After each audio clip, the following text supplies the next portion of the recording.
Jokowi sekarang cemas karena Prabowo berusaha memasukkan sebanyak mungkin partai politik. Padahal prinsipnya less is more. Kue yang sedikit itu mesti dibagi dengan Jokowi udah gak cukup akhirnya. Jadi saya kira cerdik juga Prabowo. Masuklah PDIP, masuklah Nasdem, masuklah semua itu. Akibatnya apa? Ya Jokowi tersingkir.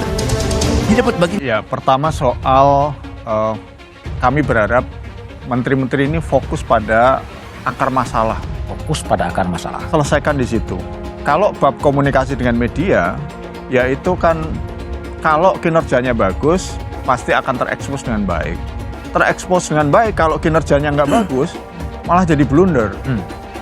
Saya sih berharap dengan beban rakyat yang semakin berat, ya.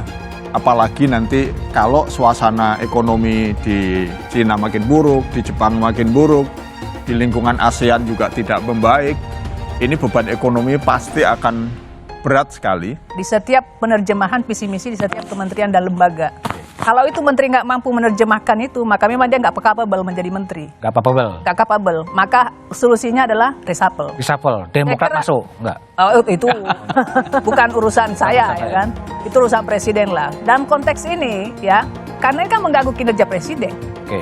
Kalau presiden nggak berani melakukan reshuffle dengan hanya mendiamkan yang tidak jelas keberhasilannya, ya berarti kan ada faktor X di situ. Oke. Ada ketidakberdayaan seorang presiden. Jadi kalau menurut Mbak Andi memang saatnya untuk reshuffle kabinet? Bukan saat ini.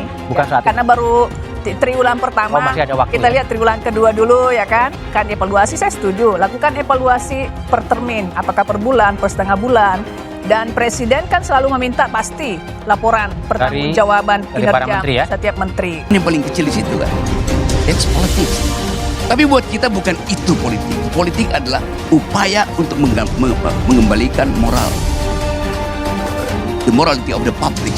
Dan itu yang tidak mungkin kita peroleh hari ini. Jadi oke, selebihnya mungkin kalau ada persoalannya, kita anggap aja bahwa akan ada banyak jangan. Jadi gimana begitu kan? Artinya secara tidak langsung bahwa ya siapa sih yang membutuhkan seorang Jokowi? Sekarang kan masih menjadi presiden begitu kan?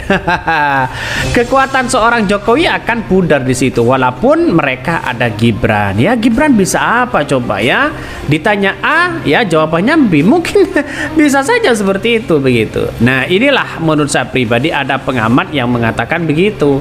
Karena semuanya itu pasti terpusat kepada seorang Prabowo ya. Kekuatan itu berada seorang Prabowo karena mereka seorang presiden. Banyak perdebatan sekarang ini dari beberapa pengamat mengatakan bahwa Jokowi tidak ada lagi kekuatan, ya taringnya sudah tidak ada. Memainkan bansos mereka sudah tidak bisa. Karena apa? Karena mereka sudah lengser, sudah tidak menjadi presiden. Kalau ya itu tadi untuk menyeimbangkan Pak Prabowo ya. Karena kalau Pak Prabowo besar sendiri, ya kan akan ditinggal juga nih Pak Jokowi. Akan selesai juga apa fungsinya Pak Mas Gibran berada di sampingnya Pak Prabowo. Fotonya lah ya, minimal fotonya di samping Pak Prabowo itu sebagai wapres. Jadi menurut saya Pak Jokowi perlu ada orang nih untuk juga tumbuh besar. Tapi kan ini analisa hari ini ya. Sementara yang ada saat ini di Pilkada Jakarta yang berkembang isu bahkan di setiap pilkada adalah Jokowi versus PDI Perjuangan. Di mana ada PDI Perjuangan berkuasa, disitulah jagoan Jokowi muncul. Prabowo itu punya legalitas ya atau punya kepemimpinan atau leadership yang baik. Mereka akan citranya akan semakin baik ya melalui cara mereka, mekanisme mereka, bukan cara dengan ya dipakai seorang Jokowi begitu kan. Ya kan begitu logikanya. Ya hanya Gibran kan ya tidak ada apa-apanya lah begitu.